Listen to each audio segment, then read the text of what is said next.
Hey, welcome to Medical Azul. My name is Joe, and today I'm going to answer a few questions for you, like why use xanthan gum and dehydration remedies for senior citizens, and how to mix xanthan gum in water. And also at the end, I'm going to give you a 10-minute dehydration remedy for senior citizens. Let's go. Hey, before we start though, remember to like that video and subscribe to that channel here at Medical Azul. Why use xanthan gum for dehydration remedies for senior citizens? It can increase the texture and consistency of fluids. Active senior citizens and the elderly might suffer from dysphagia, which is a difficulty of swallowing. Always talk to your physician or speech therapist before using xanthan gum, but now I'm going to show you how to mix xanthan gum in water. Alright, so rule of thumb, I use 1/4 teaspoon to put to 2 cups of water.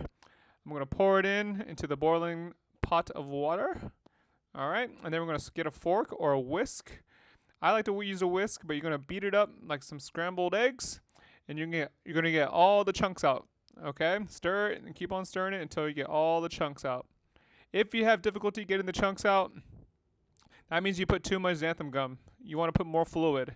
You really only need a little bit, tiny, tiny, tiny bit. All right. All right, now we got the water mixed in with the xanthan gum. It looks great. No chunks, and the fluid is nice and thicker.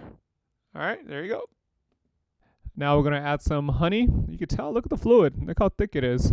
That's good. That's what we want. Add some honey, and then we're going to stir it up. And now you got yourself a dehydration remedy. It's like a honey tea or a honey water, whatever you want to call it.